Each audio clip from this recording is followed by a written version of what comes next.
Boa noite a todos. Como o nosso irmão disse, né, que a paz de nosso Senhor Jesus Cristo permaneça conosco, que nós possamos ser instrumentos, né, do Senhor, semeando a sua paz, convertendo o nosso coração e a nossa presença em cantinhos de Jesus onde nós estivermos. Né? Então, meus irmãos, nós recebemos o convite com muita alegria de estarmos aqui para refletirmos um pouco sobre esse livro, sobre essa obra Evolução em Dois Mundos. É a 11ª obra da lista de livros A Vida no Mundo Espiritual, da série A Vida no Mundo Espiritual, de André Luiz. E é um livro que foi psicografado quando o André Luiz já havia psicografado outras obras, né? Já havia participado de uma série de atividades no plano espiritual. Então, é fruto, né? Para a gente ter uma ideia, Missionários da Luz foi de 1945, esse é de 58.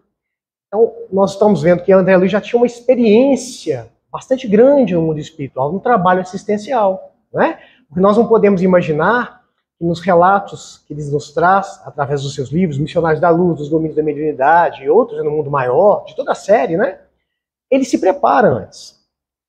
Todos os trabalhadores que vão fazer trabalhos assistenciais do nível de André Luiz, eles se preparam, eles estudam. Então, há uma base teórica e há uma base de acompanhamento que nós temos os famosos assistentes, né? O assistente Silas, o assistente Alexandre, e assim por diante, todos aqueles que foram orientando André Luiz nas obras que ele nos trouxe. Certamente nós sabemos, né, meus irmãos, nomes são modificados para proteger muitas famílias e para proteger efetivamente, né, a identidade desses irmãos que trabalham na pátria espiritual, que poderia nos levar, talvez, quiçá, a um endeusamento, né?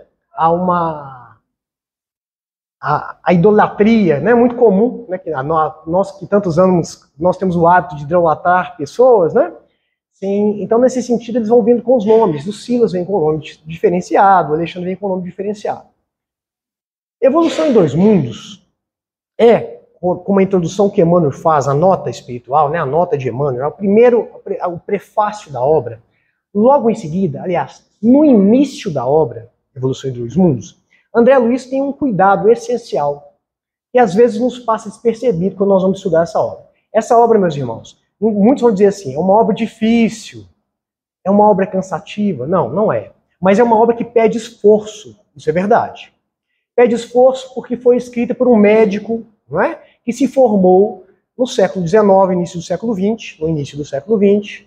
Então, utilizava uma linguagem específica para as ciências que ele estudou, e ele vai lastrear todos os conhecimentos que ele vai apresentar ao longo do livro, como ele sempre faz, em conhecimentos científicos da época, de então, que haviam sido validados pela ciência. Então pede sim um certo esforço. Por quê? Aí já vai ficando algumas dicas. Quando nós vamos vendo cada capítulo, e a primeira parte do livro é dividida em 20 capítulos. A segunda parte também em 20 capítulos. A primeira parte do livro, André Luiz vai apresentar as questões, um raciocínio teórico por tópicos, né? Narrando, né? Tratando desse veículo espiritual, que Emmanuel diz, um dos princípios da nossa doutrina, né? Um dos fundamentos da nossa doutrina, né? O perispírito, da sua interação com o corpo mental, da sua interação com o corpo físico, da formação do perispírito no homem, da evolução do princípio inteligente da nossa maioridade espiritual, das consequências dos nossos atos e do mecanismo em que a lei divina atua em nós mesmos, num processo pedagógico especial, único, atinente a cada um de nós. A primeira parte, essencialmente, vai ser isso. A segunda parte, André Luiz disponibilizou para aqueles irmãos que trabalhavam nos estudos, né? A possibilidade de serem elaboradas algumas perguntas relacionadas ao conteúdo. E vão ser feitos, são 20 capítulos em que nós temos essas perguntas. Grande parte dessas perguntas, dessas respostas dadas por André Luiz, é desconhecida de nós outros. E muitas vezes nós escutamos nas orientações espirituais ou nas palestras que assistimos, citações de trechos de respostas a essas perguntas contextualizadas para outros temas. Por quê? É muito rico. Quando ele vai responder sobre enfermidade, ele faz um arrazoado excelente sobre a questão da causa e efeito. Faz uma apresentação significativa, porque nós às vezes nos esquecemos disso. O Espiritismo é doutrina consoladora. Então não basta falar as causas dos males, né? Muitos criticam muitas vezes Freud e a psicanálise, né? Que, no sentido de que se apresentavam as causas dos males, né? E aí nós sabemos por que estamos assim, ou achamos que sabemos, né? Mas não nos apresentam um modo de reagir, de atuar em razão do conhecimento dessas causas. E a doutrina espírita, não. A doutrina espírita vai nos trazer o motivo, os porquês, mas acima de tudo, os paraquês e o como. Porque o como, na realidade, é o Evangelho de Jesus. Ela vai esmiuçar o Evangelho de Jesus. Vai tornar o Evangelho claro. E neste livro, mas por que você está falando disso? Nós estamos falando de Evolução em 2 Mundos. Neste livro, o esforço de André Luiz é de demonstrar, de forma prática e fundamentada, a importância da vivência dos princípios cristãos. Qual é o motivo? Porque nós somos espíritas. Ou, se não somos ainda, somos simpatizantes da doutrina espírita e já temos que começar a pensar um porquê. É a fé raciocinada, não é? Então, ele vai dividir esse livro nessas 2 partes. E André Luiz vai fazer uma abertura maravilhosa. E aí nós vamos já começar a entender a relação dessa obra com o Evangelho de Jesus. Porque primeiro ele vai comparar a civilização com uma nau, uma embarcação, né, que está no mar.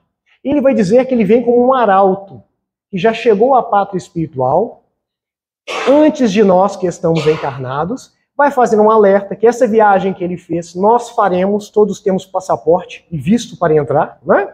Nós estamos a caminho do lugar onde ele chegou, do estado em que ele está, isso faz parte da natureza, e que ele quer mandar uma mensagem sobre a importância, sobre a imortalidade. Ele vai trabalhar o perispírito, vai trabalhar a relação do corpo espiritual, a lei de causa e efeito, todos esses princípios, visando nos consolar. Por que ele diz isso? Se nós não estivermos aflitos, ele não vai usar essa expressão, ele vai usar outra semelhante, e cansados, esse livro não é para nós. Se nós estamos muito satisfeitos, saciados com as ilusões desse mundo, não significa, meus irmãos, que devemos ser uma fonte de tristeza. Pelo contrário, o espírita tem que ser alegre, o cristão é alegre, né? É a boa nova, não é a má nova, é a alegria. No entanto, aquele que se sacia com o que o mundo oferece, sabendo um mundo imperfeito como nós mesmos somos, não é? Certamente está iludido. Está perdendo seu tempo, porque há coisas muito melhores que nós devemos buscar. E é isso que ele faz o alerta. Se esse livro chegou a nossas mãos, e nós ainda estamos iludidos de que não precisamos de nada, que estamos muito satisfeitos com as felicidades transitórias que nós temos aqui, não é o nosso momento de ler esse livro. Mas se nós estamos angustiados, é o mesmo que aflito, né? Se nós estamos sorvendo o cálice do sofrimento, na noite escura, em alguns momentos, né? Nos debatendo para compreender os porquês, esse livro é ele vai dizer que é uma singela colaboração, é uma oferta que ele faz para fortalecer, né? Para consolar a todos nós nessa caminhada. E ele vai falar singelo e simples, mas nós vamos compreender que esse livro é um livro de estudo. Há, inclusive, vários estudos, né, que são sistematizados ao longo do ano para estudar o livro Evolução em 2 Mundos. Por quê? Porque cada capítulo por si só tem conteúdo de um estudo, ou de muitos estudos, a depender do capítulo. Então nós não temos aqui a pretensão de esgotar Evolução em 2 Mundos, porque seria uma ofensa à nossa inteligência, né, e ao respeito que nós devemos a essa obra. O que é que nós vamos trabalhar aqui? O que é que nós vamos refletir conjuntamente? Né? É a necessidade, é o conteúdo essencial, é a linha de raciocínio, de forma que nós tenhamos vontade e chaves para começar a desbravar esse livro com mais tranquilidade. Porque à primeira vista, quando nós abrimos o livro, no início é bonito. André Luiz começa poético, como ele sabe ser, né? Mas depois ele começa a usar termos. E já começou, o nosso companheiro já disse aqui, Emmanuel já vai usar assim, olha, quando ele vai falar de semeia esse corpo animal, ele vai fazer referência, Emmanuel vai dizer com as minhas palavras, à evolução filogenética. O que é isso, meu Deus? Isso é de comer? Não é? Muita gente vai pensar. Evolução filogenética é a nossa evolução. É a evolução do ser vivo na Terra. Não é? E ele vai tratar dessa circunstância, André Luiz, apresentando conceitos que são inovadores. Em 1958, os conceitos que são trazidos por André Luiz geraram polêmica. Para começar, apesar de ter trabalhado os tópicos sobre os centros de força, ele vai esmiuçar os centros de força aqui. Um exemplo. Outro exemplo. Ele vai afirmar, né, aquilo que Gabriel Delany, se não me engano, já tratava, né, da evolução anímica, passando pelos reinos inferiores da natureza até adquirir o pensamento contínuo, a razão, se transformando em espírito. Espírito. Ele vai narrar esse processo que aconteceu na Terra e que segue acontecendo com as criaturas de Deus. A obra, para quem lê, irmana-nos a todos, criaturas humanas e criaturas vivas no planeta Terra. Todos filhos de Deus. Todos merecedores de respeito, todos merecedores de um amor imensurável do Criador, que atua sobre eles através dos seus prepostos. Então o André Luiz vai trazer essa consolação, mas essa instrução para nós. Então a primeira dica é a seguinte, né? Para que nós possamos estudar esse livro. Leiamos o livro com calma. Leiamos um capítulo uma vez. Se for preciso, com um dicionário na mão. Hoje em dia nós temos a facilidade, às vezes, da internet, então nós podemos consultar, né? Respeitando os dicionários mais corretos, né? Porque às vezes a gente pega algumas roubadas de interpretação, né? Consultar alguns termos na internet enquanto nós lemos. Vale a pena. Vale a pena. Por quê? Todos os capítulos são estruturados da seguinte forma. Ele apresenta a questão, apresenta o desenvolvimento e o conhecimento científico daquele momento sobre aquele tema. Então ele vai abarcar conhecimento da biologia, conhecimento da antropologia, conhecimento histórico, da geologia, da astronomia, da física, até aquele momento. Por quê? Porque ele certamente não nos vai revelar ciências naturais que nos compete estudar, mas ele vai se valer dos conceitos que nós já temos desenvolvidos na Terra, vai desenvolver esses conceitos e em seguida ele vai propor a realidade espiritual. Então, com base naquilo que ele apresenta os conceitos, ele vai concluir, olha, da mesma forma que acontece com o ser vivo nessa circunstância, no reino tal, acontece também com o espírito desencarnado em razão disso, disso e disso e disso. Ele faz uma conclusão do tópico. Então, se nós, às vezes, lermos o finalzinho, os finais, os tópicos finais, nós vamos entender um pouquinho de onde é que ele quer chegar. E, às vezes, isso facilita. Né? Tá muito difícil, eu não estou entendendo nada. Ele está discorrendo sobre evolução filogenética, vai falar de dromatérios, artrópodes. Né? Eu não estudei biologia, eu não tenho esse conteúdo, eu não tive acesso a essas matérias. Ele vai falar sobre isso. Mas ele vai falar no início. Então, uma dica é, tá difícil? Para um pouquinho, tenta ler, vai ao final ver o que ele quer dizer. Depois conclui o que ele... e volta lendo tudo até o final. Por quê? Você vai chegar aonde que ele quer dizer. Porque o objetivo de André Luiz é dar fundamento científico, fundamento racional para as revelações e alguns conceitos da doutrina espírita, para que nós possamos aplicá-la. Para que nós entendamos que o Evangelho não é um livro de moral como nós acreditamos. Né? Que para nós, a nossa moral é a moral de tempo e de espaço, né? Ela só vale naquele momento porque alguém me ensinou e naquele espaço geográfico. Não, o Evangelho é roteiro de vida. Roteiro de vida para ser compreendido, aplicado. Nas pequenas e nas maiores coisas da nossa vida. Né? E ele vai dizer o porquê. Ele vai apresentar o porquê. Isso é muito legal. Isso é muito bacana. Então nós vamos ver que ele vai pegar isso tudo para dizer o seguinte, para facilitar. Por favor, insista no livro.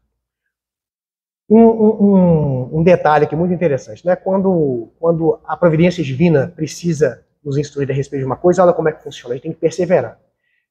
Essa história de estudar esse livro, já havíamos estudado uma vez, já havíamos lido uma vez muito rapidamente, como costumamos fazer às vezes, né? Lemos mais uma vez muito rapidamente.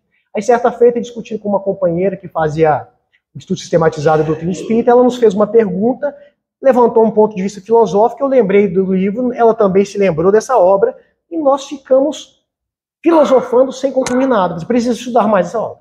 Ela também precisa rever a obra. Ponto. Na semana seguinte, a companheira nos convida para fazer o estudo da obra. Nós sabemos que nós precisamos realmente estudar essa obra. E essa obra é fundamento racional para a aplicação do Evangelho nas nossas vidas, mas principalmente, senhores tarefeiros, para que nós possamos atuar com consciência daquilo que estamos fazendo na casa espírita. Porque ele vai apresentar uma série de conceitos que são ferramentas que, compreendidas, fortalecem a nossa convicção. Meus irmãos, se tem uma coisa que nós precisamos, é fortalecer as nossas convicções. Porque o nosso entusiasmo do primeiro momento, ele se acaba, né? Acho que nós já falamos isso aqui, né? Eu compro uma casa, no primeiro momento aquela casa é linda, não é? No terceiro, quarto dia é a minha casa, não é? Isso é um mecanismo da psicologia humana que nos faz, que nos ajuda a habituar a situações boas e ruins, mas nós precisamos trabalhar isso. Aquele calor inicial que me convidou para a doutrina, aquele amor inicial com que eu me envolvi na tarefa, ele precisa ser aceso, ele precisa ser alimentado. É um relacionamento. É a mesma coisa de um relacionamento pessoal, é um relacionamento com Deus, com o Criador. Porque na casa espírita, na tarefa espírita, eu exercito o relacionamento com Deus através das criaturas. Então eu preciso acender esse relacionamento. Eu preciso caminhar não esteira. Eu preciso fazer uma maratona espiritual. Não andar em esteira. Porque às vezes eu venho da tarefa, né? Eu faço muitas tarefas, segunda, terça, quarta, mas eu só passo pelas tarefas, nenhuma delas passa por nós. Então vamos lá. Ele começa a obra buscando, e ele vai fazer isso, respeitando Kardec. Antes de tudo, antes da nota que o nosso irmão leu, ele vai citar perguntas do livro dos Espíritos, do livro dos Médiuns, do livro Céu e Inferno e do livro A Gênese, para fundamentar os esclarecimentos que ele vai trazer. Olha só, ele vai trazer esse tópico aqui do livro dos Espíritos, na questão 194. A questão 194 pergunta assim: é possível que em nova encarnação a alma de um homem de bem anime o corpo de um celerado, quer dizer, de um criminoso, não é? A resposta é não, visto que a alma não pode degenerar. Aí Kardec vai dizer assim, vai explicar. Esse trecho está citado lá no início. A marcha dos espíritos é progressiva, jamais retrógrada. Jamais retrógrada. Isso é o fundamento. Aí ele vai citar o livro dos Médiuns, o item 53, um trechinho que vai falar da ação dos espíritos sobre a matéria. O item 53, a segunda parte do livro dos Médiuns.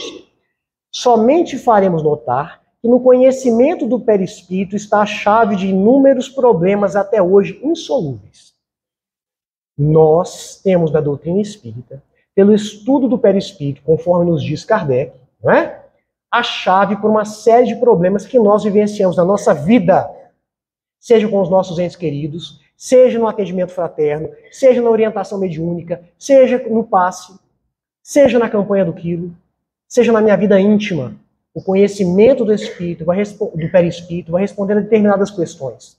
E esse conhecimento, se fosse levado, quando for levado a sério pela ciência material, quando ela houver pela ciência humana, quando a ciência humana tiver instrumentos para detectar esse perispírito, não é? Quando isso for percebido de uma forma racional, a medicina vai mudar.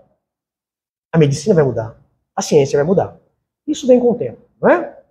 Talvez darão outro nome, não se chamará perispírito, mas nós sabemos do que eles estão falando. Vamos lá. Aliás, já tem, né, algumas teorias científicas que vão falar de perispírito, mas não vão falar disso aqui agora. Ele vai citar também o Evangelho segundo o Espiritismo. Capítulo 2, Meu reino não é deste mundo. Vai falar do item o ponto de vista. Ele vai falar o seguinte, que nesse trecho, no item 7, o Kardec vai falar que o Espiritismo dilata o conhecimento. Por quê? Ele afasta o conhecimento, né, ele vai dilatar, porque ele retira nosso foco da vida material. A vida, quando nós não conhecemos mesmo o Espiritismo, né, por mais que nós tenhamos fé, nós normalmente imaginamos e compreendemos a vida que se inicia no berço e termina no sepulcro. Não é isso? Aí vem o Espiritismo e vai nos revelar a continuidade da vida. Ele vai citar esse trecho aqui, do Evangelho segundo o Espiritismo. O Espiritismo mostra que essa vida não passa de um elo no harmonioso e magnífico conjunto da obra do Criador. Essa expressão elo é muito importante, porque o tônus, o núcleo da obra vai falar de uma evolução. A evolução anímica, a evolução da alma, a evolução do princípio inteligente que se dá, olha, que às vezes a gente não pensa isso, no plano terreno onde nós estamos e imediatamente após o túmulo, a morte, no plano espiritual. Nós estamos falando de homens e criaturas, animais, plantas, todas as criaturas. A evolução se dá de forma solidária, por isso que é um elo. O Espiritismo, né, mostra que essa vida não passa de um elo no harmonioso e magnífico conjunto da obra do Criador. No livro Céu e Inferno, no capítulo 3, onde vai tratar do céu. Kardec vai trazer conceitos, né, com base na doutrina espírita e com base na revelação dos espíritos, a respeito desse estado do céu, né, da sensação, do estado de felicidade, né, que os espíritos que alcançam, que praticam o bem ou que alcançam a pureza. Vai apresentar esses conceitos à luz da doutrina espírita. Né? No intervalo das existências corporais, o espírito torna a entrar no mundo espiritual, onde é feliz ou desgraçado, segundo o bem ou o mal que fez. Pois é, nós falamos isso. Jesus também falava, a cada um segundo as suas obras. Essa frase, ela está permeando o livro o tempo todo. A cada um segundo as suas obras. Mas como? Como é que é isso? Porque nós sempre imaginamos, e por mais que nos digam, nós imaginamos alguém anotando com uma carteirinha. E às vezes nós romantizamos, nós vemos lá o livro Nosso Lar, ou o filme Nosso Lar, e vemos lá o irmão orientando André Luiz, falando das coisas que ele fez, e nós estamos imaginando que aquele irmão ali está atuando como um censor, como alguém que ajuda, alguém que julga, e que fixa determinadas coisas que ele pode ou não fazer. Não, não. Ele está naquele momento ali fazendo um trabalho de psicologia, de atendimento fraterno, um trabalho de magnetismo, de cuidado, de preparação para que o André Luiz se recuperasse. Naquele momento, quando a gente vê ele no Nosso Lar ali, sendo atendido com aquela irmã, ele fica até chateado, né? Que ele é atendido conjuntamente com outra irmã. Pois bem, como é que se dá? Como é que eu registro as minhas necessidades, vamos lá, de aprendizado? Nós espíritas não podemos falar necessidade de pagar o tempo todo, né? Nós compreendemos que a linguagem que era usada no tempo da pedagogia de Kardec, porque na época de Kardec, os alunos eram disciplinados com castigo, apesar de eles serem discípulos de Pestalozzi, o castigo ainda era empregado, não na palmatória, porque Pestalozzi era contra o castigo físico, mas esse conceito de castigo, de punição, ele é trazido por Kardec porque ele é um homem daquele tempo. Mas a verdade é que nós temos um processo pedagógico, ele vai falar disso. É um processo de educação do espírito, único, individual. Mas como é que isso acontece? Como é que a natureza sabe que eu preciso passar por determinadas experiências? Como é que a natureza sabe? Como é que o meu corpo vai manifestar essa ou aquela doença, essa ou aquela dificuldade, essa ou aquela facilidade em determinada fase da minha vida? Por que eu renasci assim, não assado? Por que os meus irmãos têm 1,90 m de altura e eu tenho 1,70 m? É alguma coisa, né? Por quê? Como é que se fixa essa proposta pedagógica? Quem é professor entende o que eu estou falando, né? Qual que é o projeto pedagógico? Mas agora não é para a classe. É o projeto pedagógico para mim, para você, para o meu irmão, para minha mãe, para aquele companheiro. Vai levantar isso. Muito bem. Esses são os livros que são trazidos, né? E ele vai trazer isso porque ele está revelando em 1958 situações que são novas. Kardec não havia tratado com essa profundidade do corpo espiritual. Ele fala do perispírito na questão 93 do Livro dos Espíritos, ele fala do perispírito a hora que ele vai trabalhar a mediunidade, a hora que ele vai trabalhar o livro da Gênese, né? Ele vai falar do perispírito a hora que ele vai trabalhar o fluido, vai falar do perispírito a hora que ele vai falar do laboratório do mundo invisível, mas no detalhamento, o mecanismo na visão do século XX, quem vai trazer para nós é André Luiz. E ele vai nos apresentar esses tais centros de força. Por exemplo, é um exemplo de uma coisa que isso não havia sido dito. Não é? É por isso que ele tem o cuidado de lastrear o conhecimento que ele apresenta nesse livro nas obras fundamentais. E ele não vai se afastar das obras fundamentais. Se nós lemos com cuidado toda a apresentação que ele faz, vocês vão ver que ele tem um cuidado enorme de não ferir os princípios fundamentais da doutrina. Porque ele sabia que isso geraria polêmica. E quem quer saber sobre isso, procure, porque isso gerou polêmica. Né? É natural. Né? Isso não está na doutrina, isso não está na codificação. Nós escutamos isso ainda hoje. Né? Quando nós vamos estudar um pouquinho mais sobre magnetismo, quando nós vamos estudar sobre a tarefa do passe, muitas vezes os irmãos falam assim, para que esse negócio de centro coronário, centro genésico? Né? Qual que é a utilidade disso? Tem utilidade. Vamos estudar. Vamos compreender. Qual que é o motivo? Né? Muito bem. Então, esse livro, como nosso irmão disse, né, ele foi psicografado de janeiro de 1958 a julho de 1958. E ele vai dizer, logo no início, André Luiz, que ele precisava, aí já fica uma coisa maravilhosa para o estudioso, que em razão das necessidades, dos temas que ele ia tratar, da amplitude dos conceitos que ele ia trazer, que o médium habitual dele não bastava. O médium a que ele tinha recorrido com frequência, que era o Chico, não era só o Chico, né? Mas o médium, que ele tinha recorrido com frequência, não bastaria.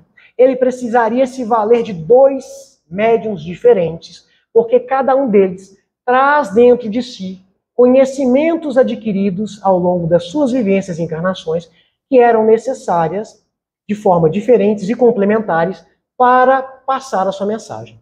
Então ele vai recorrer a Valdo Vieira e a André Luiz. E a Chico Xavier. O Chico e André Luiz. E foi combinado o seguinte, né?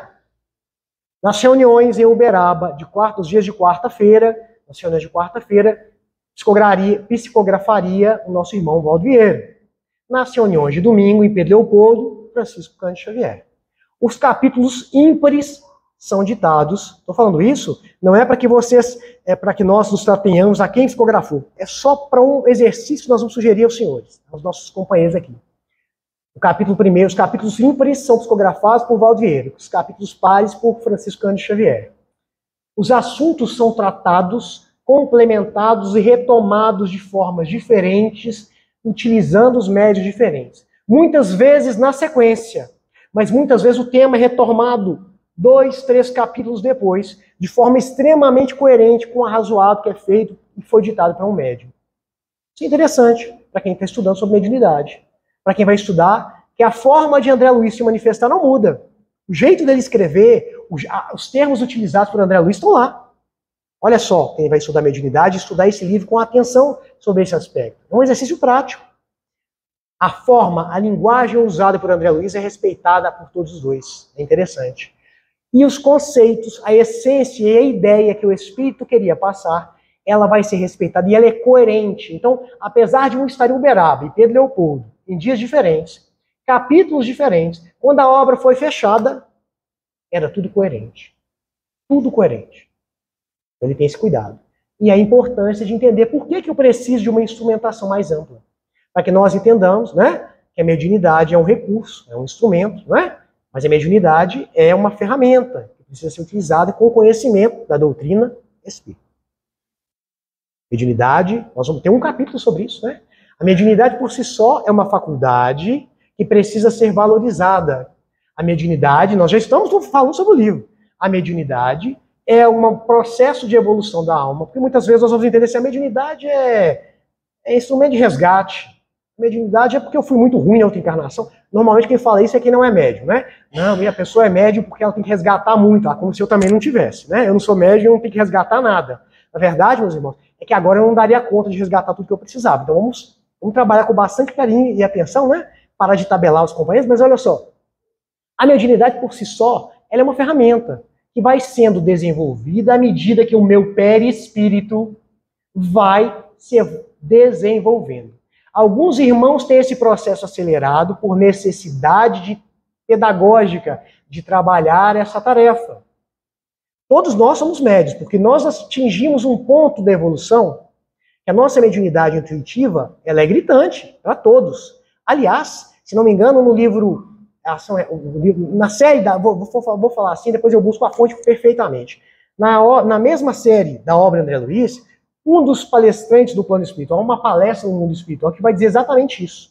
E um dos problemas da humanidade é que ela evoluiu, espiritualmente falando, o seu aparelho psíquico evoluiu, mas ela não se preparou moralmente. E então nós temos processos de mediunidade, de intercâmbio que não são salutares. Nós vivenciamos uma sensibilidade muito grande, nós somos espíritos com grande sensibilidade, que não nos moralizamos. E por isso nós vivemos em luta com as dificuldades dessas influenciações do planeta Terra nesse momento. Vai falar sobre isso lá atrás. Então, o desenvolvimento desse aparelho do perispírito é o desenvolvimento natural, que vai fazer com que a mediunidade, esse intercâmbio com o plano espiritual, se faça de forma mais ativa, mais produtiva. Ele vai dizer o seguinte, olha, André Luiz vai trazer isso para nós. Mediunidade é mecanismo. O que importa não é desenvolver a mediunidade, é desenvolver-se como médium, é desenvolver o cristão. E quando eu desenvolvo a minha cristianidade, quando eu me desenvolvo, quando eu me evangelizo, evangelizar, se não é conhecer o evangelho, essa é a primeira etapa, né? Quando eu me evangelizo, quando eu me educo, os termos de Kardec, Educação, segundo Kardec, é a força dos hábitos adquiridos, né, as virtudes adquiridas pela prática reiterada e pelo esforço de agir de uma forma correta. Isso é educação. Está lá na Lei do Trabalho, faz um comentário à Lei do Trabalho sobre isso, né? Então, esse trabalho, essa educação, vai me preparando para exercer uma mediunidade apurada. Por quê? Porque, sendo assim, me moralizando, eu moralizo e refino o meu perispírito, que é o aparelho, que é o intermediário, que é um mecanismo, que é um instrumento que serve a esse veículo, para que eu possa manifestar com clareza as mensagens do plano espiritual superior. Porque do plano espiritual que nos ombreia, vou nem dizer inferior, né? O plano espiritual que nos ombreia, nós manifestamos muito bem. O que nós precisamos é nos sintonizar com aqueles que podem nos socorrer, nos ajudar e nos ajudar a progredir. Isso é um exemplo de uma informação que está no livro, Vai Tratar de Mediunidade. Bom, então essa obra, ela vai trazer todas essas características, todos esses elementos que são muito ricos, até a título de curiosidade, né? E o capítulo primeiro, nós vamos pegar alguns itens que são mais interessantes para a gente trabalhar. Nós não vamos, obviamente, esgotar os itens, mas nós não podemos deixar de falar, né? Quando nós vamos estudar fluido cósmico, lá no Livro dos Espíritos, né? Está na questão aqui, por exemplo, 27, ele vai falar assim: há então dois elementos gerais do universo, a matéria e o espírito. Aí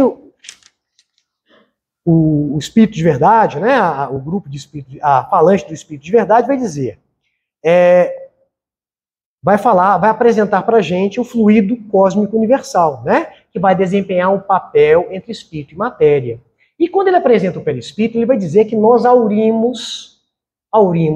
elaboramos o nosso perispírito a partir do fluido cósmico universal.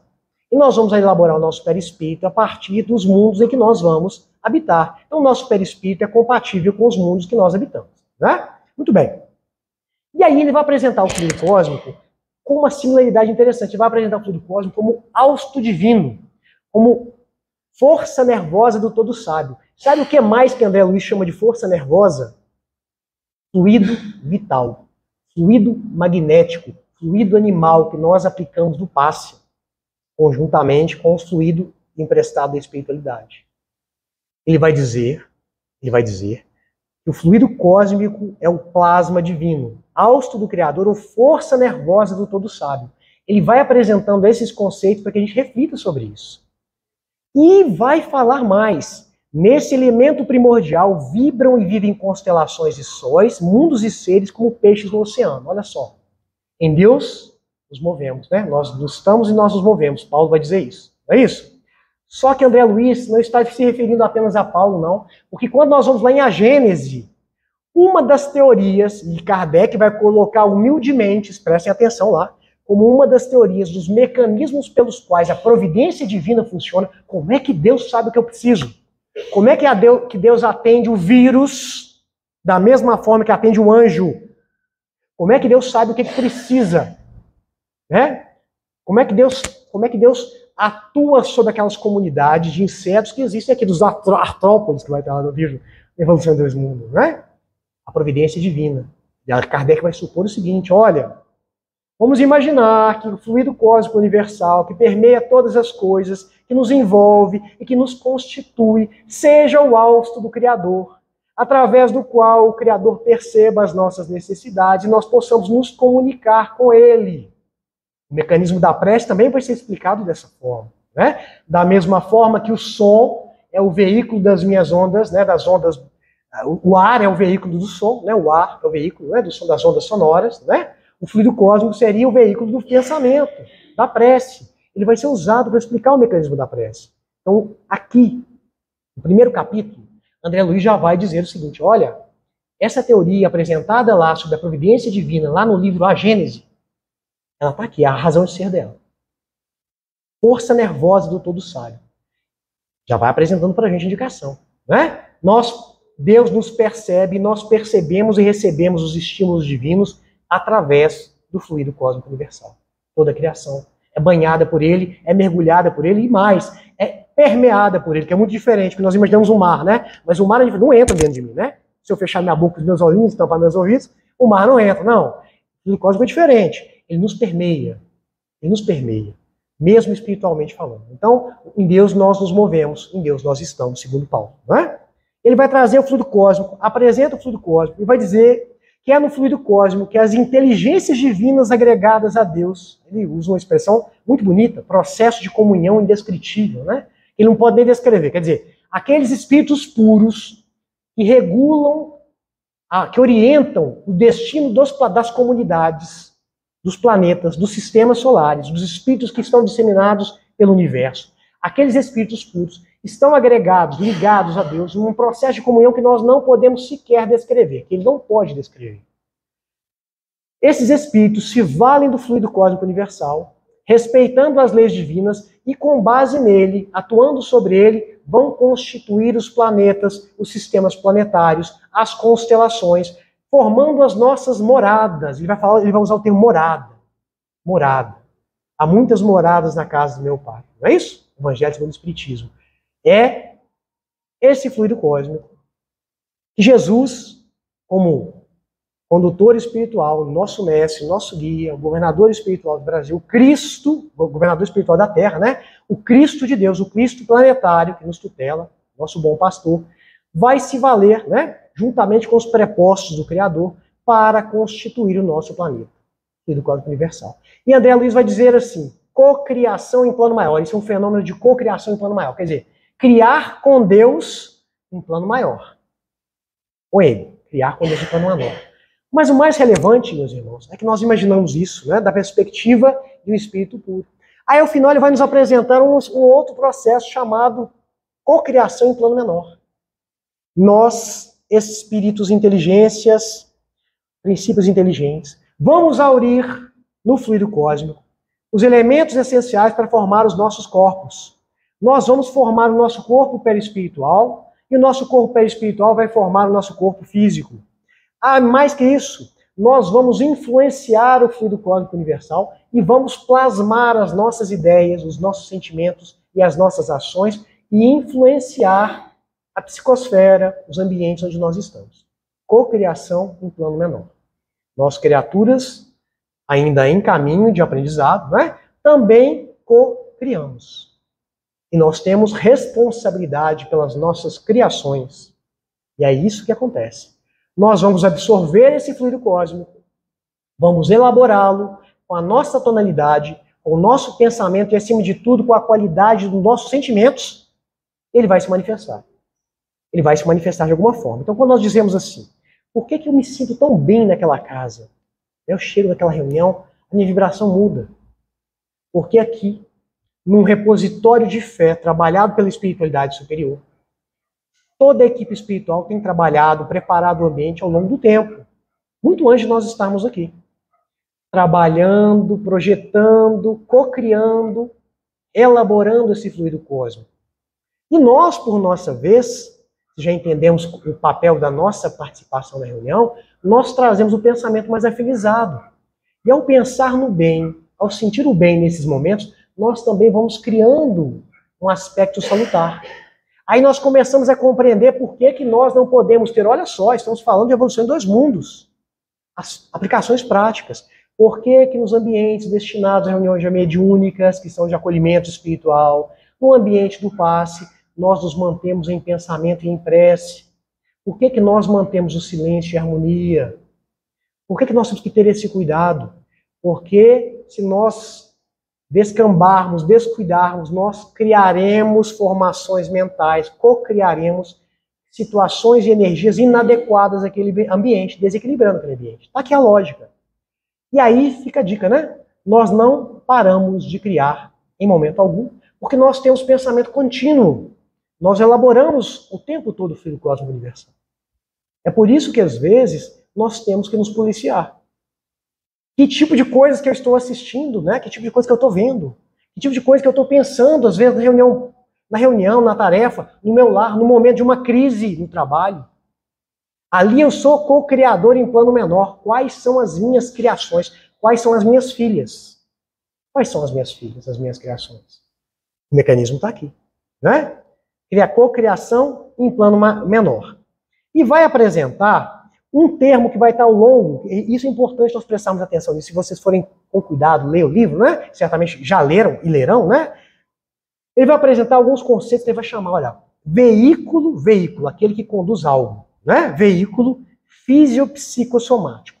Toda vez que André Luiz usar essa expressão no livro, fica a dica, ele está falando da combinação espírito, perispírito e corpo. Então é isso aqui, ó. Isso aqui. Somos nós encarnados. Físio, do corpo, psicossomático, que é o corpo espiritual, perispírito. Quando ele usar a expressão psicossoma, ele está tratando do perispírito, do corpo espiritual. Quando ele usar a expressão fisiopsicossomático, corpo fisiopsicossomático, ele está tratando do corpo espiritual em conjunto, do encarnado. Tá? Então ele vai dizer que nós vamos, né, formar o nosso corpo espiritual a partir também desse princípio, da nossa elaboração. Então nós criamos tudo aquilo que nos cerca. Né? Muito bem. Ele vai dizer que esse corpo mental, ele vai apresentar um outro conceito, uma outra novidade. O início, os capítulos iniciais são muito ricos nesse sentido, porque ele vai trazer uma outra novidade, não novidade, efetivamente, mas ele vai trazer para dentro da doutrina espírita, estudada no Brasil, vamos dizer assim, né? Ele vai colocar de forma muito clara a ideia de um corpo mental. Ele vai dizer o seguinte: ele vai apresentar um corpo mental, da mesma forma que quando ele vai tratar sobre a aura, sobre a mediunidade, num determinado capítulo, ele vai apresentar o corpo etérico, ou duplo etérico, mas ele vai chamar de corpo áurico, ou aura. Ele vai dizer isso, né? Ele não vai chamar de duplo etérico, mas esse é o duplo etérico dos estudiosos, da metapsíquica, né? O pessoal que estuda isso ainda e que estudava na época em que ele psicografou, certamente. Muito bem. Corpo espiritual. Ele vai apresentar o retrato do corpo mental. E nesse segundo capítulo ele vai apresentar os centros de força. Vai apresentar os centros de força como órgãos, instrumentações do corpo perispiritual. E vai dizer o seguinte, e aí ele já tinha apresentado isso no livro Missionários da Luz, ele já tinha trabalhado isso no livro dos Domínios da Mediunidade, ele já tinha trabalhado isso no livro no Mundo Maior, né? Ele já tinha trabalhado alguns temas também em outras obras que precederam a Evolução em Dois Mundos, mas agora ele vai sistematizar, ele vai dizer o seguinte, olha, o corpo, o centro de força, né? O centro de força, o corpo mental é a origem, o espírito vai formar um corpo mental. Esse corpo mental, automaticamente, vai elaborar um corpo perispiritual. E o corpo perispiritual vai elaborar o nosso corpo físico. Então, o nosso corpo físico, né, tem um molde, que é o corpo perispiritual. E o corpo perispiritual vai depender do corpo mental. Esse corpo mental, segundo André Luiz, aparentemente, né, se manifesta ao redor da nossa individualidade como uma espécie de ovo, uma forma ovalada. É por isso que quando nós vamos ler o livro Libertação, que ele vai trabalhar lá a informação dos irmãos que tem monoideias, que são fixação no mesmo sentimento, na mesma ideia, ele vai, por falta de usar o pensamento, olha que interessante, por não usar o pensamento, por fixar o pensamento, ele vai atrofiando o instrumento perispiritual, o perispírito se atrofia, e por isso ele perde a forma de perispírito, como o nosso corpo, né? E vai adquirir uma forma ovalada, que é os famosos que nós já ouvimos falar, ovoides, né? E vai apresentar mais.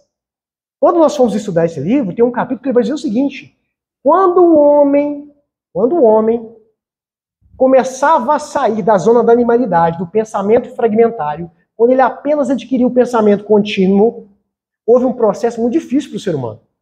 Isso lá por volta de 250, 200 mil anos atrás, isso vai variar de acordo com as estimativas, segundo ele foi no período quaternário, né? Então, ele vai dizer o seguinte, que o ser humano, quando ele adquire a capacidade da palavra, ele consegue articular o pensamento de forma mais intensa, e a matéria mental vai se dinamizando com mais facilidade.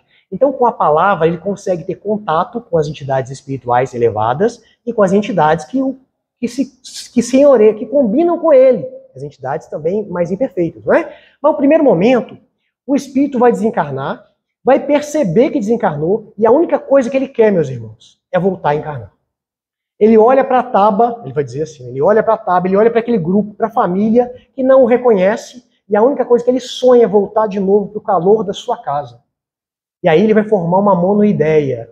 A força de pensar dessa forma, e ele não sai de longe dos seus, ele fica sempre perto dos seus ali, ó, sempre perto dos seus. Isso nós estamos falando de 200 mil anos atrás, cerca de 200 mil anos atrás, né? Ele vai se fixar ali e vai se ovoidizar, e vai ser acolhido pelos seus entes queridos, né? Pelos seus entes consanguíneos, com quem tem afinidade, e vai retomar a forma física. Até que, pela repetição, vamos grifar isso aqui, ó. Repetição, recapitulação. Acerto e acerto, se Deus quiser, mais erro e acerto. Ele vai adquirindo mais autonomia e mais maturidade. André Luiz vai nos mostrar, e é por isso que o livro é consolador, ele vai nos mostrar que o Criador está na direção das coisas. E dentro de nós temos em nós a semente de um anjo. Isso é uma fatalidade. Joana de Anjos vai trabalhar isso. Quem lê esse livro, depois lê a série psicológica de Joana de Anjos, vê a coerência de tudo que é aplicado, tudo que é abordado. Por quê? Nós temos em nós um anjo potencial que será desenvolvido. É a única fatalidade da criação. Nós podemos não querer, mas nós nos desenvolveremos. E nós vamos querer, por quê? Porque nós precisamos, nós gostamos de ser felizes. A necessidade de ser feliz, de sentir tranquilidade, é o que nos move. Nós estamos aqui hoje buscando ser felizes. Por mais que nós dissemos assim, eu vou lá, eu não sei muito bem porque eu vou lá. No fundo, o que é que nos move aqui? Nós queremos ser felizes. Nós queremos ver as criaturas que nós amamos de forma felizes. E queremos ser felizes. Essa busca pela felicidade é imanente, é da nossa natureza. Isso está dentro do automatismo do Filho de Deus. É a nossa semente, o princípio espiritual do início já continha esse padrão de angelitude. Então, no início do livro, ele vai falar que o princípio espiritual, lá, lembra o livro dos Espíritos, logo no início, vai falar do princípio inteligente. O princípio inteligente ainda não é espírito, não é individualidade com autonomia, responsabilidade, pensamento contínuo e razão, né? O princípio inteligente vai estagiar. Ele vai ser trazido por esses tutelados, por esses mensageiros, pelos auxiliares de Jesus para a Terra. E esse princípio espiritual vai se aproveitar ali do ambiente terreno, ali a Terra mais ou menos, aquela terra telúrica, né? Aquele calor, e ele vai se desenvolver ao longo dos séculos, dos milênios. E por que nós dizemos que a obra é consoladora? Porque ele vai mostrando que o nosso processo de aprendizagem é esse. Nós vamos nos desenvolvendo, exercitando a nossa capacidade como encarnados. Primeiro, exercitamos a nossa capacidade de formar o nosso corpo espiritual, o perispírito. Depois, nós vamos exercitar a nossa capacidade de formar o nosso corpo, de atuar para que o perispírito se transforme num corpo de manifestação de um anjo. Esse é o processo. E que essa é a nossa fatalidade. E que esse fenômeno se dá por repetição, por tentativa e erro. Então, meus irmãos, ó, se alguém está pensando em desistir, não desiste não. Às vezes parece cansativa porque as nossas conquistas são pequenas, mas tem que ser pequenas e seguras. Se nós começarmos a estudar, às vezes, algumas obras que nós vamos estudar, às vezes, alguns romances em que nós vemos sequências, né? Por exemplo, nós vemos lá, da Dona Ivone, nas Voragens do Pecado, na Drama da Bretanha, que são sequências, às vezes nós pegamos essas obras e vemos aquele mesmo espírito que parecia tão bom na primeira obra, na segunda obra ele tem um deslize que a gente fala assim, mas como? Como é que ele está assim ainda? Quando nós estudamos as encarnações de Emmanuel, da primeira vez que nós estudamos, ficamos até tristes. Meu Deus. Meu Deus. Depois de ser o Nestório, 70 anos, 50 anos depois, né? Depois de que ele desencarnou como Emmanuel, senador romano lá, naquela catástrofe do Vesúvio, depois de tudo que ele fez como escravo grego, Nestório, no drama de Célia, né, 50 anos depois de aquilo tudo, Emmanuel vai passar por várias situações em que ele vai retomando, e vai exercitando, e a gente vê e volta lá atrás. E aí nós pensamos assim, a única criatura que quer andar rápido de qualquer jeito somos nós, porque nós somos orgulhosos. Nós não queremos nos tornar Francisco de Assis, nós queremos ser agora. Se eu não sou agora, tá bom, não quero mais não. Não quero não. Isso é pra mim não. Ele é Jesus, né? Ele era o Chico, né? Assim que a gente fala. Ele era o Chico, ele era Jesus, né? E esquecemos da questão 625, que ele nos apresenta o Cristo como modelo e guia, então nós temos que copiar. E se ele apresenta como para copiar, e se Jesus ensinou alguma coisa, nós temos que entender que é factível. É factível, né? Alguém vai falar assim, é difícil? Não, difícil é algo que a gente não sabe, né? Já nos disseram uma vez. Difícil é algo que a gente não sabe, nós sabemos. Negócio que pede esforço. E nós não gostamos de fazer esforços. Tem isso uma questão do livro dos Espíritos. Quão poucos entre vós fazem esforços? Né? Nós não gostamos, nós gostamos da comodidade. Nós ainda nos acostumamos com a ideia da graça, em que Deus nos dirá o seguinte, porque eu adotei, porque eu coloquei um rótulo aqui, ó, espírita, vem uma tarefa, estou garantido.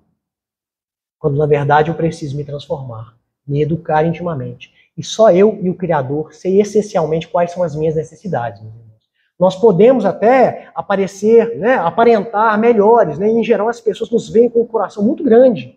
A grande maioria das pessoas nos enxerga, mas nós precisamos ser honestos conosco mesmos, né? Porque o livro fala disso. O livro fala exatamente desse mecanismo de fixar valores, de desenvolver o seu perispírito para que você mereça encarnações melhores, para que você mereça um corpo espiritual melhor e para que você atinja o seu destino, que está, segundo o próprio André Luiz, além das estrelas. Né? Então, nós vamos ver que ele vai apresentar, voltando aqui no capítulo 2, o retrato do corpo mental, os centros vitais, né, que vai ser um centro de força, vai falar do mecanismo, vai dizer que a especialização que acontece no nosso corpo físico, é por causa desses centros de força que estão lá no perispírito. Vai dizer que os médicos do plano espiritual nos visitam para fazer tratamentos, vão exteriorizar aquele centro de força, vão pegar lá o cardíaco, né, que estaria nessa região aqui aproximadamente, né, localizar, ele não está localizado aqui, né, nós o identificamos aqui, não é isso? Então, o cardíaco, o coronário, que estaria aqui, eles vão exteriorizar isso e vão tratar muitos de nós enquanto nós estamos dormindo, né, o corpo está dormindo, e isso é feito por acréscimo de misericórdia. E disse mais, quando nós estudarmos um pouco mais de magnetismo e nos compenetrarmos um pouco mais da ciência, nós também poderemos fazer isso. Vai dizer isso. E vai dizer o seguinte, que essas células vai apresentar o corpo espiritual formado, ele vai mostrar para nós uma novidade, né? Ele vai dizer uma coisa que nós normalmente não pensamos. Do que é constituído o corpo espiritual? Alguém já pensou aqui? Do que é constituído? Porque nós somos sempre constituídos de alguma coisa. Ele vai dizer o seguinte, olha, o indivíduo, o espírito, é um ser inteligente superior. Ele então vai se valer de princípios espirituais na pátria espiritual, que são as células, e ele vai formar o seu corpo perispiritual com essas células. O nosso corpo físico depois será formado a partir do nosso corpo perispiritual, colonizando, orientando também criaturas de Deus. Ó, cada célula que está aqui, ó, cada célula que está no corpo de vocês, é um princípio inteligente em evolução. Elas se agregam, se especializam em função do corpo perispiritual e dos centros de força. Isso nós fomos adquirindo, né? Com o desenvolvimento do corpo perispiritual. Desde lá, quando a gente era desde quando o princípio inteligente estava na bactéria e no vírus, vai desenvolvendo até chegar no homem, né? Ao fazer isso, o corpo espiritual adquire alguns automatismos, da mesma forma que o nosso corpo, a gente não precisa pensar em respirar, verdade? Nós não precisamos pensar em respirar, graças a Deus. Nós não precisamos pensar em cuidar do meu estômago, da minha digestão, ela é automática, né? Nós temos processos automatizados que foram adquiridos pelo princípio inteligente nesse processo de vive, exercita, morre. Vive de novo, exercita, morre. Migra, evolui, parte do ser unicelular e passa para um ser pluricelular. Depois um organismo superior. Depois um homem. Essas células são princípios inteligentes. Aí quando alguém diz assim pra gente, nós temos que cuidar do nosso corpo. Nós temos que amar o nosso corpo. Nós temos. Agora nós entendemos por quê. Porque são criaturas a quem nós devemos a possibilidade de nos externarmos aqui. Do contrário, eu não poderia abraçar os meus filhos e vocês também. Não poderiam fazê-lo. Os seus irmãos, os nossos companheiros. Do contrário, nós não poderíamos fazer uma sopa fraterna. Nós não poderíamos estar aqui falando. Porque criaturas de Deus, criaturas mais simples, mas princípios inteligentes, cedem, se colocam ao nosso trabalho, sob nossa direção, para que nós adquiramos, né, recursos de aprendizado. Então isso é muito importante. Solidariedade. Amar o seu corpo, respeitar o seu corpo, amar as criaturas.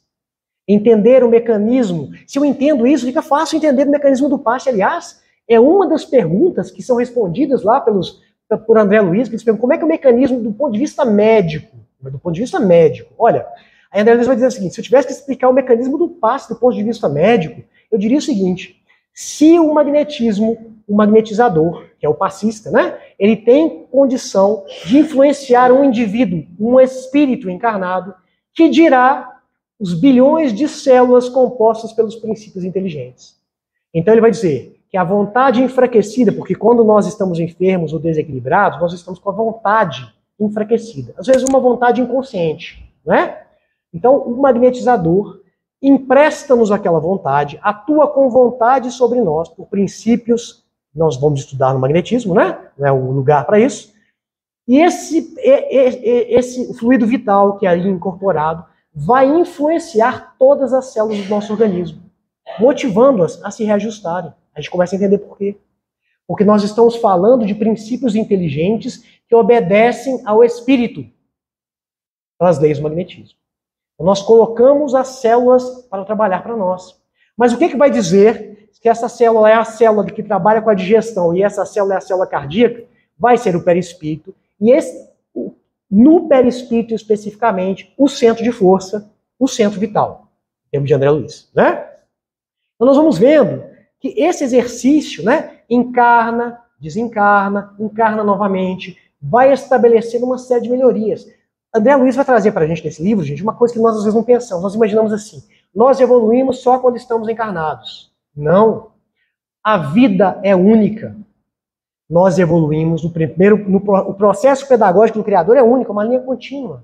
Por isso que o homem só vive uma vez, né, segundo Paulo, não é isso? Porque, na verdade, viver nós vivemos uma vez só, mas existências são muitas, né? E nós chamamos de existências os períodos encarnados, mas nós temos as existências do plano espiritual.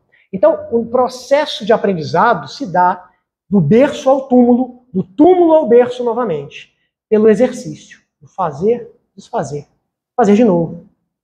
Erro e acerto. Joana de Jesus vai falar sobre isso demais. Autoamor, entender que nós precisamos aceitar. Aí André Luiz vai trazer uma informação aqui também, que dá do princípio inteligente. Olha só, num capítulo vai dizer o seguinte, lembra dos princípios inteligentes que foram trazidos pelos espíritos superiores para a Terra, lá quando a Terra ainda era um planeta escaldante, os mares eram quentes, não é isso? Esse princípio inteligente vai começar a manipular ali a matéria e vai formar a vida, né? Os vírus, as primeiras bactérias unicelulares, e que aí a evolução filogenética, né? A bactéria que antes era unicelular vai se transformar em um organismo multicelular, quer dizer, com mais de uma célula, vai se transformar em outro tipo de animal, e assim vai, né? Ao longo do tempo, até chegar nos primatas, né? Aí ele vai falar dos australopitecos, que são aqueles primatas entre os homens, é um termo que usava muito no início do século XX, hoje quase já não se usa mais. Mas para dizer o seguinte, é aquela situação em que o homem, o símio, é muito parecido com o ser humano, tá? O ponto anterior ao ser humano ainda, precisa de alguma evolução ainda para o ser humano. Né? E ele vai dizer que esse processo, esse exercício, nós vamos aprendendo. E aí ele vai contar o seguinte, aproximadamente o tempo que nós levamos, olha só, a Terra tem 4,6 bilhões de anos, é isso? 4,5 bilhões de anos. O princípio inteligente aportou aqui por volta de 1,5 bilhões de anos. Esse é o tempo que ele leva até aproximadamente para se transformar num homem do Paleolítico, quando ele adquire a razão. 1,5 bilhões de anos é 1 bilhão e 500 mil anos. E aí, levou isso. Desse ponto até onde nós estamos hoje, tem cerca de 200 mil anos, 250 mil anos. Ele vai dizer, olha, nós estamos muito no início da caminhada para a angelitude. Nós precisamos perseverar. E nós precisamos ter dimensão de onde nós estamos. Nós ainda estamos muito apegados à animalidade. Então o que aconteceu? Ao longo da evolução filogenética, o princípio inteligente trabalhou a vida no plano animal. Nós estamos impregnados de animalidade. Por isso que Kardec vai dizer, reconhece o verdadeiro espírito nos esforços que emprega em domar as más inclinações. Ele não fala nem superá-las, nem transformá-las em virtudes. Ele fala domar. Domar é o que nós fazemos com feras. Nós colocamos a fera, ela está ali, mas eu a disciplino. Fica aí. Eu estou te vendo. Então a minha fera interior está aqui. Aquele princípio inteligente que estagiou matando para se alimentar no início, matando para saciar o seu desejo no início. Aquele princípio inteligente que disputava o espaço da terra, que disputava depois para proteger a sua prole, depois para proteger a sua comunidade, depois para proteger o seu país. Olha como nós vamos melhorando, né? Nós somos longe ainda, né? Esse princípio inteligente trouxe todas essas questões de animalidade que agora ele precisa trabalhar. E ele vai apresentar, meus irmãos, o tópico da religião, que nós estamos pulando espaço só para a gente entender, tá? Ele vai apresentar, no tópico que ele vai tratar das religiões, que a religião foi um mecanismo de higiene. Então, religião, quando nós falamos, o que é religião? Religião é a higiene do ser espiritual. É a higiene do ser espiritual. É o processo em que eu preciso. Como eu tenho tanto tempo na animalidade, eu preciso oxigenar, eu preciso limpar-me daqueles resquícios de animalidade que eu trago comigo. Então, os irmãos que trabalham pelo nosso desenvolvimento sob a direção de Jesus trouxeram para a Terra esse sentimento religioso, né? Formulando as religiões. Vai dizer ainda, chegou um determinado ponto, nós tivemos uma enxertia espiritual. O que é enxertia espiritual? Aqueles irmãos degredados, aqueles que saíram de Capela, da constelação de Capela, porque já não se adaptavam mais àquela escola, o processo pedagógico de Capela é outro. Agora, alunos que precisam de um processo pedagógico de outra natureza não podem mais ficar em Capela. Onde nós vamos levar? Jesus os acolhe. Aqui na Terra nós precisamos deles. Eles vêm para a Terra e fermentam o processo religioso. Fermentam esse processo religioso, né? No livro Evolução a Caminho da Luz, o Emmanuel vai trazer a lógica das raças adâmicas, né? Dessa ideia de Adão expulso do paraíso, justamente para explicar essa enxertia do plano espiritual. Mas isso também tem evolução em dois mundos, de forma muito coerente. A religião a nosso serviço, a serviço da nossa autoeducação no caminho da angelitude.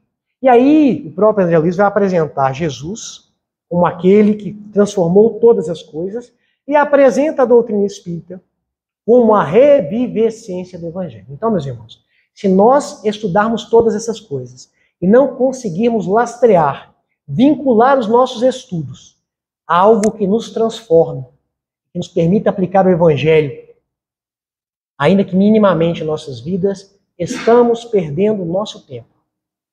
Estudar, nós já estudamos muitas vezes, certo? Quiçá quantas vezes somos religiosos, filósofos, a quantos sistemas nós já nos vinculamos.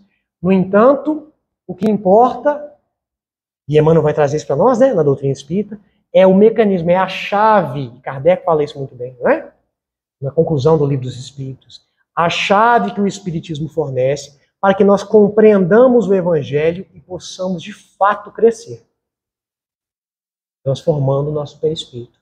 Porque, como nosso irmão disse na apresentação do Emmanuel, tudo o que nós fazemos, sentimos, pensamos, vibramos, reflete no nosso perispírito. Não dá para esconder, é automático. Nós podemos criar situações de felicidade, lei de causa e efeito, né? Futura. E podemos, inclusive, atenuar situações de dificuldade. O que é que nós estamos dizendo isso aqui? Eu não falei que a obra é consoladora? André Luiz não disse que veio dizer para aqueles que estão aflitos e que estão cansados ante as tristezas do mundo? Coerente com a proposta da doutrina espírita. A doutrina é consoladora, né? Doutrina que tem que ser consoladora. Quando nós interpretamos o Espiritismo e sentimos que nós estamos nos sentenciando, nos punindo, nós estamos lendo pelo viés errado. Embora as verdades sejam necessárias e às vezes as medicações são duras, né, para a nossa alma, sobretudo se nós somos muito endurecidos, elas nunca vêm sem o conforto e a força suficiente para que nós compreendamos e possamos adotá-las, essas medicações que são do Evangelho. Então, ele vai apresentar um mecanismo, né, de atenuar. Até, olha só, nós estamos pegando esses itens para que a gente reflita sobre isso, né? Nós vamos ver André Luiz dizendo o seguinte, olha, reencarnação, hereditariedade. Ele vai falar sobre isso, gente. Ele vai dizer o seguinte, ó, nós atraímos pela afinidade aqueles irmãos que se parecem conosco ou que têm que viver as experiências que nós vivemos. Então, naturalmente, o corpo em que eu vou reencarnar, eu não vou mudar o meu complexo, o meu conjunto genético, o meu mapa genético é aquele. Mas por mecanismos que existem de interface, de comunicação entre o corpo espiritual e o corpo físico. Ele vai falar isso apresentando os biósforos, que estão nas células, biósforos, que estão nas células, lá no líquido intracelular, né, dentro da célula. Ele vai dizer, à medida que eu sinto diferente, eu tenho lá, nós temos isso no livro de Segismundo, ele tinha propensão a ter uma doença cardíaca, Missionários da Luz, encarnação de Segismundo, ele tinha propensão de ter uma doença cardíaca, e aí eles vão dizer o seguinte, olha, mas a depender dele, isso vai ser atenuado, isso vai ser aliviado. Por quê? Porque embora ele traga um mapa genético, embora nós trazemos para a encarnação o mapa genético que nós merecemos ou precisamos, não é isso? À medida de como nós vamos vivendo, sentindo, vibrando, nós vamos, eles vão falar, né, diminuindo os impactos desse mapa genético. Ele vai até apresentar, né, esse mapa genético como se fosse a impressão, o tipo de uma impressão. Então, à medida que eu vou vivendo de uma forma, às vezes eu tinha que manifestar um determinado tipo na impressão, no mapa tipográfico, e ela vai sair mais clarinha. Então, eu tinha que vivenciar essa experiência. Mas eu agi com tanto amor, com tanta alegria, eu fui tão caridoso do fundo da alma, né? E aquilo mudou. Eu não preciso mais daquela experiência. Então, muitas vezes, algumas das experiências que estão nos nossos mapas genéticos, elas não se manifestam. E hoje nós temos, né, a ciência médica, vamos trabalhar muito em epigenética, né? Que são os fenômenos, que são as leis, as causas que fazem com que determinado gene se manifeste ou não. E muitos de nós aqui temos vários genes que não vão se manifestar.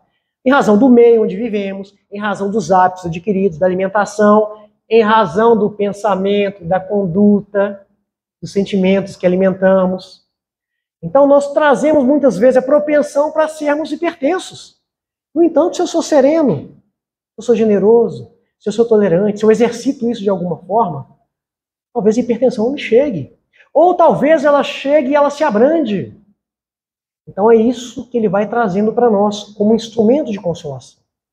Nós trazemos no perispírito essa comunicação entre o perispírito e o corpo físico, ela permite que nós mudemos todos os dias o nosso destino.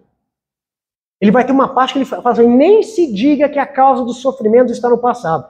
Nós adoramos isso, nós adoramos achar causas. Alguns de nós têm até tabelas, né? Porque é isso, fez isso, né? Porque é isso, está assim sofrendo isso, porque certamente fez isso. Embora a espiritualidade traga exemplos de situações que podem ocorrer em razão de algumas condutas e sentimentos, nós temos que tomar esses exemplos como pedagógicos, para nos orientar o que pode acontecer. Mas cada caso é um caso. Por quê? Porque o processo pedagógico é único. O processo pedagógico é único. Quer ver um exemplo de mudança perispiritual? Ivone do Amaral Pereira. Suicida. Reencarnou com uma mediunidade maravilhosa do ponto de vista fenomênico. No entanto, a vida de Dona Ivone foi uma vida de renúncia constante, de reveses financeiros, emocionais, recorrentes. Desde menina, Ivone do Amaral Pereira sentia que estava abandonada pelos seus, porque ela se lembrava de quem era o seu pai na outra encarnação. Ela olhava para sua família e imagine vocês, crianças, olhar para o seu pai, para sua mãe, olhar para sua casa, essa não é a minha casa. Esses não são meus pais. Ela viveu assim até os 10 anos.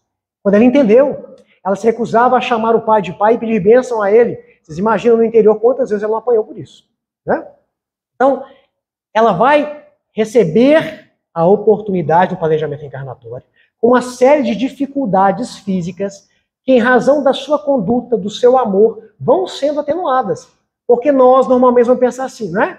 Suicidou-se. No caso da Dona Ivone, atirou-se de um precipício em Lisboa e morreu afogada, né? Suicidou-se. Maravilha. Então, aí nós vamos colocar a tabelinha. Causa e efeito. Então, vai nascer, vai sofrer. Sim, ela passou por dificuldades no plano espiritual. Mas a reencarnação da Dona Ivone trouxe um projeto pedagógico único para ela. para ela.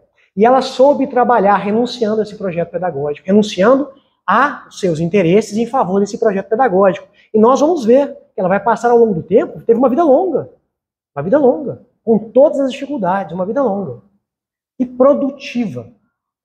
As obras da Dona Ivone são maravilhosas. Uma irmã que era lavadeira, costureira, né? Quem lê as obras de Dona Ivone percebe a capacidade intelectual daquela mulher, né? Então, nós estamos dizendo isso para exemplificar essa questão que nós devemos apresentar o porquê. Por que que nós temos que ser, por que que abraçar os princípios evangélicos, os princípios de Jesus é útil para nós? Porque nós vamos trabalhar o nosso corpo espiritual.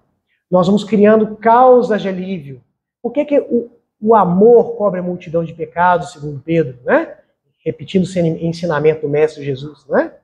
Porque nós vamos substituindo, nós vamos transmutando as nossas energias e através da nossa mente, nós transformamos o nosso corpo mental atua sobre o corpo perispiritual que reflete no corpo físico. Reflete no corpo físico. Então, ele vai falar que todos os dias é um momento de plantar um futuro diferente. É nessa obra que está isso. Quando ele vai tratar do aborto, algum irmão perguntou para André Luiz, na parte das perguntas, olha, uma irmã que já abortou nessa encarnação, o que que ela pode fazer, né, para começar desde já a atenuar essas dificuldades, as consequências desses erros? Ela falou, olha, ninguém precisa esperar. Ela pode abraçar os filhos que não são delas, não são dela.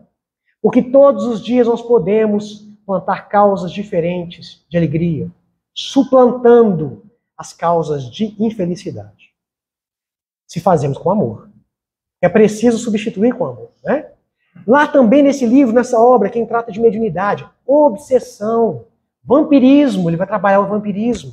Mas ele trabalha o vampirismo, meus irmãos, trazendo a lógica dos reinos biológicos. Ele apresenta primeiro, olha, como é que funciona no reino vegetal, o parasitismo? Como é que funciona no reino animal? Aí ele vai e fala do espiritual. Aí a gente fala, não, tem lógica. Está na natureza. Isso pode acontecer espiritualmente, tem sentido. É esse o mecanismo com o qual ele nos explica. Ele sempre apresenta um arrazoado com base na ciência, né? E depois a conclusão da perspectiva do plano espiritual e dos impactos disso no perispírito da nossa vida. E ele vai dizer, aí ele fala como é que se dá a parasitologia do reino espiritual, né? O vampirismo, as influenciações, a contaminação, a infecção psíquica. Mas ele não para por aí. Ele vai ao final dizendo o seguinte, ele para, já todo parasitismo tem profilaxia, e ele nos dá profilaxia. Vai dizer que não basta a palavra e a oração, embora sejam importantes, é preciso que aquele que está sob influenciação se transforme, para que também influencie aquele que está ali em perseguição, o irmão que está num processo obsessivo. Vai dizer como fazer. Então quem trabalha, ou quem tem vivido processos obsessivos, que é a grande maioria de nós, estamos abraços disso, porque faz parte do nosso processo pedagógico, né? Nós somos influenciados constantemente. Às vezes esse processo não se estende, né? Mas muitas vezes nós somos influenciados em razão dos nossos pensamentos, da nossa invigilância. Ele vai dizer qual que é a profilaxia disso. Como é que eu tenho que orientar aquele irmão que está passando por um processo obsessivo? Por que que é importante praticar a caridade? Por que que é importante que ele procure fazer o bem de alguma forma? Tem um porquê, está lá. Está nessa obra. Está nessa obra. Por que que ele tem que fazer? Então, meus irmãos, para que a gente encerre, porque a gente seria irresponsável se a gente conseguisse abraçar todos os capítulos. O que nós queremos deixar de essencial, e agradecemos a paciência de todos, é que essa lógica, o fundamento dessa obra é essencialmente, né, a razão de como construir uma vida melhor. A razão para termos indulgência e perseverança na nossa melhoria. Para que nos inflamemos no amor e na prática do bem. Para que nós consigamos semear coisas boas. A razão para que nós respeitemos a criação e para que nós saibamos que nós não estamos abandonados. Nós estamos sendo dirigidos por esse Criador que está em toda parte, que conhece as nossas dores, que nos conhece desde o princípio. Jesus fala isso no livro esse livro que você fala do Jesus do Lar, né? Tem uma história de Jesus do Lar que ele fala assim, Ele que nos ama desde o princípio, quando nós nem o conhecíamos. Deus, essa expressão Jesus do ar. É isso. Nós nem conhecíamos o Cristo e ele já nos amava. Né? Porque ele está a serviço do Criador, nos tutelando, nos dirigindo. Então que Jesus nos abençoe, não é? Nos ampare, nos ilumine e que nos fortaleça nos bons propósitos para que nós possamos semear e ajudar os nossos irmãos a semear causas de felicidade, a transformar o nosso corpo perispiritual, a santificar a nossa mediunidade, a santificar os nossos pensamentos, a nos transformarmos em cantinhos de Jesus nos lugares onde o Senhor nos semeou. Viu? A paz e a alegria a todos.